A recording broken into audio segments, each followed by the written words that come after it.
The New York Mets re-sign Ryan Stanek as they continue to bolster their bullpen, and reports suggest they may have eyes on Dylan Cease or Michael King to boost their rotation. I'm going to break down all the latest on today's show.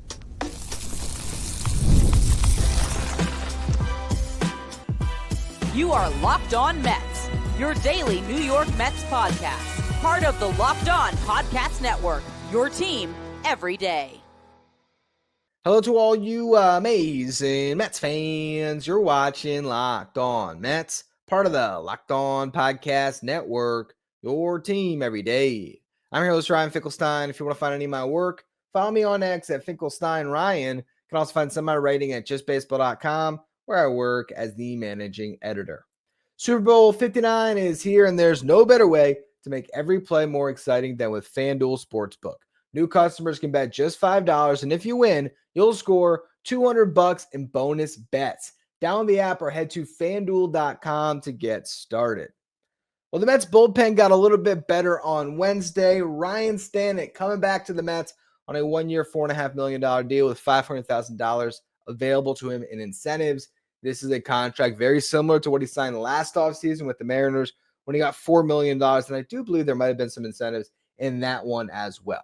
Now, Stanek with the Mariners had a 4.38 ERA in 39 innings. Gets traded to the Mets, and we might forget he was not very good in the regular season. 6.06 ERA in 16 and a third innings pitched. But when it came time to rise to the occasion in October, Stanek did exactly that. It's very similar to Jesse Winker, who also didn't post the best numbers in the regular season. But then you got to October, had a big impact, and those impacts that these guys had obviously left a lasting impression as they have brought both of them back. This right now is looking very much like the team that went to the NLCS last year, just minus Pete Alonso, plus Juan Soto, and then some different faces in that rotation with Holmes and Montas instead of Severino and Quintana. Obviously, Minaya returning, and then Minter, adding another top-end reliever into the fold for your bullpen. I think the Mets are definitely improved, but they are very much running this thing back. Now, Stanek makes a lot of sense on a couple of fronts. For one, again, he showed up big in the playoffs. I mean, he was great throughout every single round, but in particular, against the Dodgers, it really felt like the Mets only had two arms that can go to out of that bullpen that would get outs. That was Edwin Diaz. That was Ryan Stanek. Now, granted, Phil Maton was a big part of a Game 2 victory where Sean Minaya went 5+, but did not get it out in that sixth inning. Maton comes on, gets the Mets out of that sixth. I think got a big double play ball, if I'm not mistaken. And then he got it out in the seventh. Stanek came on, got the final two outs of the seventh, first two outs of the eighth. And then Diaz came on, got the final four outs of the game. Those three guys combining for 12 outs in a very pressure-packed Game 2 that would have ended that series even earlier than it ultimately ended up going. Because if the Dodgers win the first two games, who knows if the Mets even grab one against that incredible team. But they win Game 2. They end up winning Game 5, pushed to a Game 6 where they ultimately lost. Stanek played a huge role throughout all of it. He makes complete sense. But it is worth acknowledging that the Mets could have shot a little bit higher in their relief pursuits. They could have signed a David Robertson. Kenley Jansen's been kicked around a little bit. I don't really believe that he would sign with the Mets because I think Kenley is chasing saves. So I would expect he ends up on a team where he gets to be the closer. Still, when you think about the Mets bullpen, they could have maybe got to a Robertson and they would have been that much better. But I think Stanek serves exactly what the Mets need him to be, which is a veteran arm, throws the ball really hard, and a guy that can rise to the big moments in October and can fill a bunch of innings for you throughout the regular season. He's probably a little bit of a streaky pitcher, so there's going to be some times where Stanek isn't the best arm in your pen, but there's also going to be times where he might be the best arm in your pen. And if you look at where the Mets are at right now, they have Edwin Diaz, they have AJ Minter. Those are the guys that you are really excited about that should be locked on arms. Stanek is right there. You're hoping that Daniel Nunez can build on a great rookie season. He can stay healthy. And Reed Garrett also, you hope that he can continue to progress because he has really good stuff. You have Jose Budo that does not have any options left, so the Mets cannot put Budo in Syracuse to start the year. He's got to be on the big league roster. That's different from Tyler McGill that has an option. So McGill is more likely to end up in Syracuse to start the season. Budo likely goes right back to that bullpen. You still have a couple of depth starters that don't have options that need a place, whether it's as relievers, swingmen. One of them a sixth starter, the other one a long reliever. We're not sure how the Mets are going to utilize Griffin Canning and Paul Blackburn yet, but those guys will be on the big league roster barring health. Canning obviously coming off that very weird spinal surgery he needed, but so far they are saying he should be good to go for opening day. You always could sort of help yourself with figuring out some of these pitching roster crunch issues by easing him in and having him start the season on the IL. But either way, once you get down to it, he will be on the roster unless the Mets decide to trade him. Right now, that is your bullpen. It's those 8 arms. And actually, if there is going to be a Sean Reed-Foley who doesn't have an option, or a Danny Young who also doesn't have an option that can make this team, they would push out likely a Garrett or a Nunez because both of those guys have options. Or, of course, they might just find a spot because for all we know, somebody's going to get hurt, and that always opens up a spot or two. But the Mets bullpen is pretty much done. I cannot imagine them really making another move to this pen unless they get in on Robert Suarez in the Padres trade we're going to talk about throughout the final 2 segments of this show, because there's actually, the more you look into it, a lot of aligning interest between the Padres and the Mets right now, although who knows if two teams that are vying for, contention in the National League are going to trade with each other. But again, we'll talk about that in a little bit. When you look at the Mets bullpen and the other options, who have Oscar Brazabon, you have Tyler Zuber, Kevin Herget, Max Kranick, all of those guys I just named have options. There's a few others on the 40-man roster. Dylan Covey signed a split deal, so he can either be in the big leagues or he could be sent to the minor leagues based on the contract that he signed. I believe Justin Hagenman is another one. So there's a lot of names to talk about. Ultimately, when you are thinking about the bullpen come opening day, your leverage relievers outside of Edwin Diaz setting them up, it's Stanek, it's Minter, it's probably Nunez and Garrett and Budo. And then the last couple roster spots are likely those depth starters, and that could squeeze Sean Reed-Foley and Danny Young to get DFA'd. We'll just see how spring training goes. But if you think about where the Mets are at this offseason, I would say they've pretty much checked every box except for the ongoing saga with Pete Alonso. And when it comes to that, this idea that the Mets are in plan B post Alonso, it was posturing. And we sort of thought it might be, but they have clearly re-engaged based on all the reports. And they have yet to make a move that pushes them away from Pete Alonso. They haven't traded for Nolan Arenado or Luis Ariz. More teasing for what's going to come ahead here. They have not signed somebody that could be that first baseman, which there's really nothing left on the market now that Jurickson Profar's gone. But I digress on that. Everything that they've done up to this point would lead to a Pete Alonso Mets team.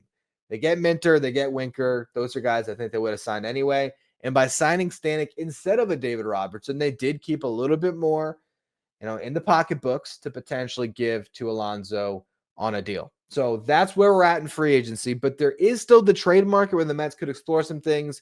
And the latest report today is that they are eyeing getting Dylan Cease or Michael King, two frontline starting pitchers who are rentals that are clearly being shopped right now by San Diego. Which one makes more sense? Are the Padres an ideal trade partner? We're going to talk about all of that in just a minute. First, though, quick word from our sponsors. Today's episode is brought to you by FanDuel. Super Bowl 59 is here. One game, two teams, endless possibilities. There's no better way to make every play more exciting than with FanDuel Sportsbook. Whether it's predicting the first touchdown, calling the MVP, or even betting on the coin toss, FanDuel makes it easy to get in on the action with live betting all game long. You can adjust your bets as the game unfolds, and you can feel the thrill from kickoff to the final whistle. The live betting feature lets you stay involved no matter what happens on the field, and the app is super easy to navigate. Plus, knowing that you could place that $5 bet and potentially win $200 in bonus bets for the Super Bowl, that's the icing on the cake. Download the app or head to FanDuel.com to get started. Again, bet just $5, and if you win, you'll score $200 in bonus bets. That's FanDuel.com. Bet with FanDuel, an official sports partner of Super Bowl 59. Stay up to date with all the latest in the world of sports when you check out Locked On Sports Today, streaming 24/7 on YouTube. you're watching on YouTube, do me a favor, hit that subscribe button. Our next goal is to get to 13,000 subscribers. Appreciate all of you. Continue to subscribe. The San Diego Padres are shopping two very good pitchers in Dylan Cease and Michael King because they are just a year away from free agency, and the Padres have to be super creative to figure out their roster. And Pat Ragazzo of Sports Illustrated has reported that the Mets are in on Cease or King. But why are they on the market? Here's what's going on in San Diego. There is currently a dispute with ownership where you have the wife of the late owner, Peter Seidler, who is contesting ownership from Seidler's brothers. And regardless of what happens with all of that, this is a team that is no longer spending like they did when Peter Seidler was still running the show. He was trying to get that World Series for the Padres, and we don't know necessarily what his health status really had to do with how they were operating, but they certainly were all in with the foot on the gas pedal the whole way. And now we're sort of seeing the repercussions of a small market team that can't really spend to this degree, that has a lot of long-term money on the books that really makes it tough to navigate when you have Xander Bogaerts on an 11-year deal, Manny Machado get an extension after an extension that he really didn't need to get. You have Yu Darvish getting paid till his 40s. Joe Musgrove, he got paid. Now he is on the shelf with Tommy John surgery. So they have a lot of money tied into these guys. Even Jay Cronenworth. When the Mets gave Jeff McNeil a 5-year deal, Cronenworth got like an 8-year deal. So they've just been managed in a very strange way, to say the least. And now they're in a position where they have to be below the luxury tax. So they don't have any money to spend. And right now they're pushing up against it, even with losing Jurickson Profar, Tanner Scott, and now Hae-Sung Kim, who just signed with the Tampa Bay Rays on a 2-year, $29 million deal. So if you look at the payroll figures for the Padres right now, they're sitting at $237 million according to Spot Track. Fangraphs has them at $245 million. Last year, their payroll was around $228 million, about $9 million under the luxury tax, which was at $237 million. Now it jumped up to $241 million. So when you look at their books right now, how did they jump in payroll while losing all these guys? Well, Luis Arraez was paid for by the Marlins last year. The Padres gave up prospects. The Marlins paid the bill for the 2024 season. One of the more quiet aspects of that trade that a lot of us forgot about, myself included. So how do you get from under the tax to potentially over it?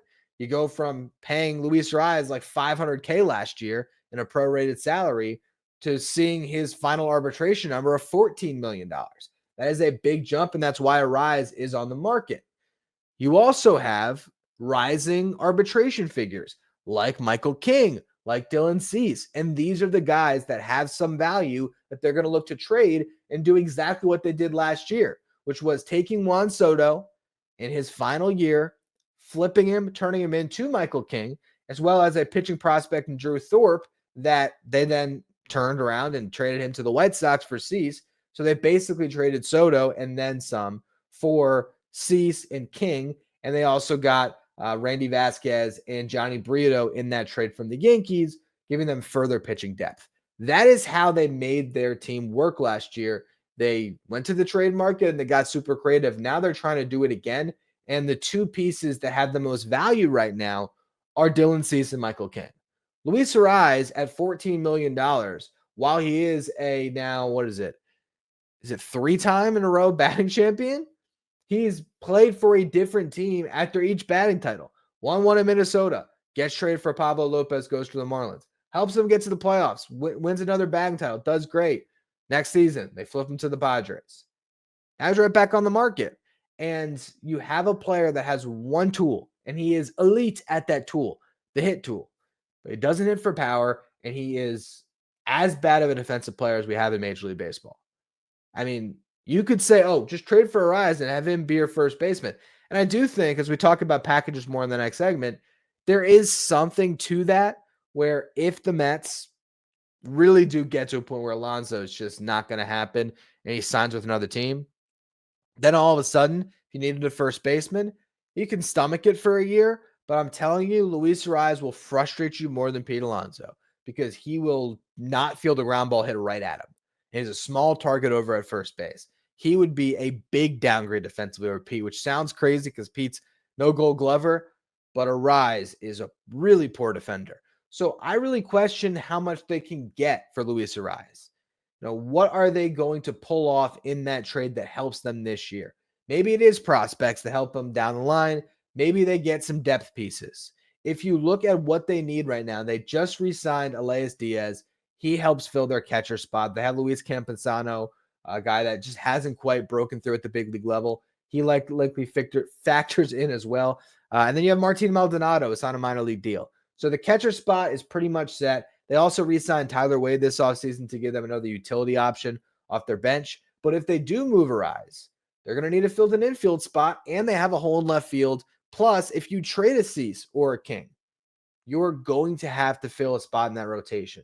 So where the Mets line up very nicely with the Padres is they have a lot of pieces that are either big league pieces already or close to the big leagues that they could package in this deal where it's more of a quantity over quality approach to getting a frontline starter, where instead of trading for Luis Castillo and having to give up potentially a really good prospect, maybe in this case, you can use some guys that are potentially going to be on your big league roster, but flip them in a deal. And I think the piece that would probably give the Padres the most when it comes to current production and long-term outlook is Luis Angel Acuna, because Acuna could be their shortstop of the future if they wanted him to be. I mean, they can take Xander Bogaerts, move him to second, and have Acuna be their opening day shortstop. They could instead keep Bogaerts at short, have Acuna be their starting second baseman if they think that is a better route to go. That is a piece that I think would really interest the Padres as a starting point. The Mets also have a lot of, cheap starting pitching. A Jose Budo make a lot of sense for the Padres. A guy that can slide into the rotation, has a little bit of upside that we saw last year, comes with 4 years of cheap team control. Even a Paul Blackburn, who's only going to make a little over $4 million. That's a guy they can plug into the back of their rotation if they needed to after doing this deal. So you look at where the Mets are at when you think about Acuna, when you think about a Beatty or Mauricio that aren't going to be real, needle movers in a trade, but they're still guys that could eat up big league playing time, and the Padres just need some mouths to feed, honestly. They just don't have a lot of depth. So the Mets' depth could work out here where you are trading an Acuna. Maybe you are giving up a Beatty, whatever it is, and then you take your money and you can fill some of that depth. You can re-sign Jose Iglesias to replace Acuna on your roster and then get the deal done. The question is, which of the two pitchers should the Mets target? Should they be more in on Michael King or Dylan Cease? That's where I'm going to close out the show. First, though, another quick word from our sponsors. If you're an everyday listener to the show, make sure you become a Locked On Mets Insider. This is our texting service where you get updates from me anytime news breaks on the Mets. You can ask me questions anytime. You can also take part in our Locked On Mets sign photo giveaways. If you want to be a Locked On Mets Insider, find a link in the episode description. Go to subtext.com/LockedOnMets.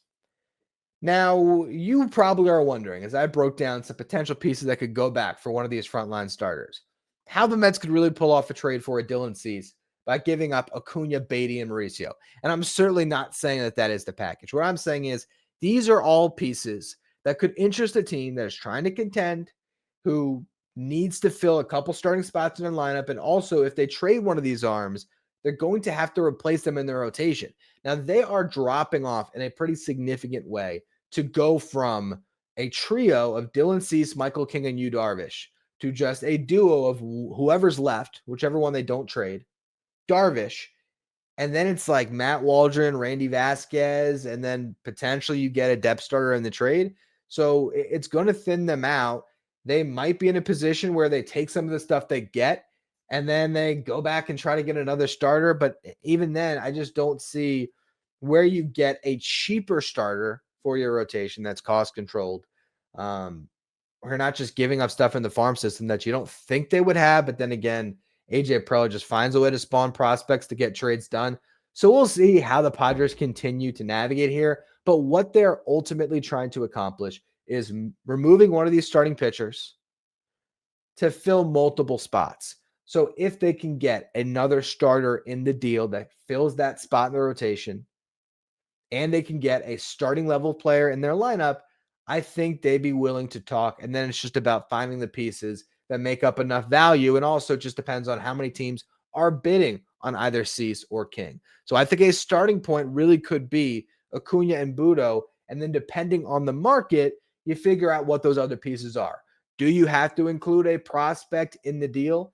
Is Drew Gilbert somebody that they like as a prospect that also is close enough to the big leagues that they can see having an impact this year, where by the time you get to June, they have Drew Gilbert starting in left, Luis Angel Acuna starting at second or short, and then Jose Budos in their rotation.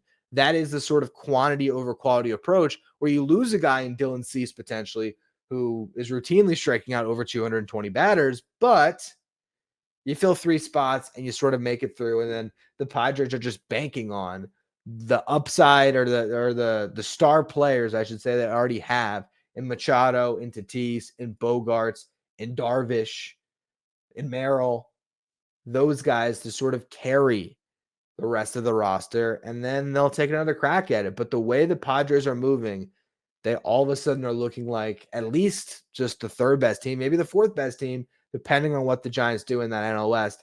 I think it's pretty comfortable at this point. The Dodgers obviously head and shoulders above everybody else. And then the Diamondbacks, I think, have replaced the Padres as that second best team, which is crazy because just last year, the Dodgers were pushed by this Padres team. And after they won the World Series, they said the Padres were the only team that scared them. Now they're in a weird spot. So as it relates to the Mets here, which one are you more interested in? Cease or King? I think it depends on what you're looking for. If this is strictly trying to find the best pitcher for the 2025 season, I think you got to veer towards Dylan Cease just because I like the upside a little bit more. Now, Michael King was great last year. 2.95 ERA, 201 strikeouts, 173 and 2/3 innings pitched. And he didn't struggle, but he stumbled a little bit out of the gate. And I think there was a stretch. I didn't pull it for today's show, unfortunately. But I remember for just baseball as editing, or I remember myself editing someone's story. And I want to say over the final, don't quote me on this, but the final 20 starts or so, he had an ERA even closer to 2. Bottom line, this guy pitched at a fringe Cy Young level over the final 3 months of the season. He was absolutely nails. With that said, that was his first full year as a starting pitcher. So how is he going to look in year 2 of being a full-time starter? I think he'll be great, but Cease is just a little more dependable when it comes to a longer period of time as an MLB starting pitcher. And he's definitely the sexier name of the two. When you talk about strikeouts, he has been the best strikeout artist in baseball over the last 4 years when you talk about just overall volume. Across the last 4 seasons, he has struck out at least 200 batters every single year. He hasn't crossed over 190 innings. So that just shows you how many strikeouts he has as it relates to the innings pitched. But he also has been durable. He's taken the ball every 5th day. He really has done both of giving teams innings and strikeouts. And you look at it even closer, he has struck out over 220 batters in 3 of the last 4 years. The one exception was a down year in 2023. The year prior to that, in 2022, Dylan Cease showed his absolute upside where he pitched to a 2.20 ERA with 227 strikeouts in 184 innings pitched. I am curious here. I don't think he won the Cy Young, right? Because that was the year that Verlander won it, but you have a case to be made, or Cease had a case to be made, certainly, to have been the Cy Young that year over Justin Verlander. I'm checking really quick to see if I'm right on that. Yes, second place finish in 2022, fourth place finish last year in Cy Young voting. So Dylan Cease is the better of the two pitchers. Again, he's the more, he's got more notoriety to him. I think fans would get more excited about Dylan Cease than Michael King, but either of them work. Cease, I think, is the one the Padres are more motivated to trade just because he costs them a little bit more. He's $13.7 million compared to, Michael King, where that arbitration number should probably be somewhere around 8. With that said, they're also in a point where they're going to go to arbitration with Michael King. The Padres filed at $7.325 million. King filed at $8.8 million. That is a $1.5 million gap they're going to court over. And I think there is a case to be made that Michael King is a better target for the Mets because they could then take that pending arbitration flip it and turn it into, hey, let's work on a longer term extension here. Because Michael King hasn't made a lot of money in his big league career. He's not represented by Scott Boras, which Dylan Cease is. I think King is the guy to target if you really are thinking about extending one of them, because you're not going to extend Dylan Cease. So that just takes that off the table. Michael King, you might be able to put in front of him a 5-year deal, potentially get a deal done. Very similar to what the Dodgers did when they traded with the Rays last year with Tyler Glasnow, where the Dodgers took that last year of control of Glasnow and they turned it into a 5-year contract. Maybe that's what the Mets do with Michael King. Michael King is going to cost more because he costs less on money. So for the Padres, it makes more sense to hold him a little bit closer, but also because there is that upside for a team acquiring him to potentially extend him. That makes him more valuable on the trade market. Cease is a straight rental, but a damn good one. So you can't really lose picking either of these guys. Either one of them would make the Mets rotation significantly better. If you roll out a rotation of Dylan Cease, Sean Manaea, Kodai Senga, now we're cooking with gas here. The question is, how many teams are in on these guys and what are the Mets willing to part with for a potential rental? If they can talk through some back channels and find out that King is open to an extension, they can get a deal done, then all of a sudden, maybe they are willing to give up a piece that surprises us, like a Jonah Tong, I don't think they give up Brandon Sproat, but let's, for the sake of conversation, or a Jet Williams, or even a Ryan Clifford. If not, the idea might be present the best package of MLB players that help serve the most needs for the Padres. And I might do another show on this because there really is a lot of meat on the bone.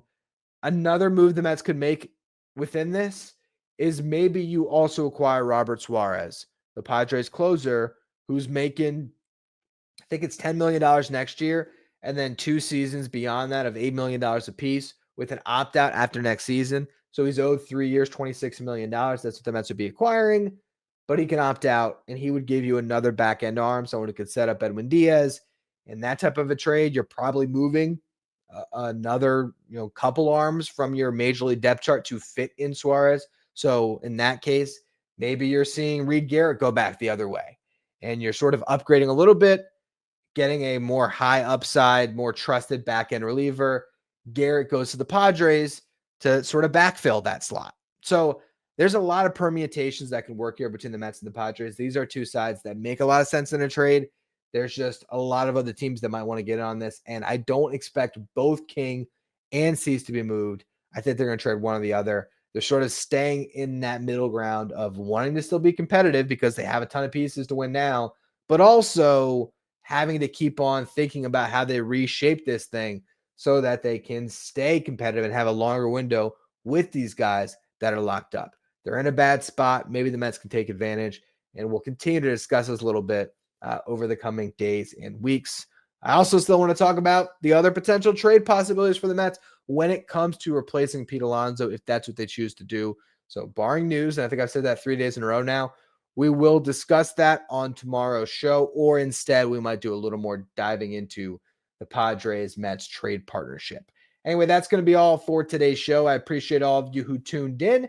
Make sure you follow, rate, and review wherever you get your podcasts. If you're watching on YouTube, please do me a favor, hit that subscribe button. You can follow me on social media at Finkelstein Ryan. Follow the show at Locked On Mets. Thank you for making Locked On Mets your first listener, your first watch every day. Now for your second watch, head over to YouTube and check out the first ever 24/7 streaming channel that covers everything in the world of sports. We're talking about Locked On Sports Today with our local hosts from each team, league-wide hosts from each league. Find Locked On Sports Today streaming 24/7 on YouTube.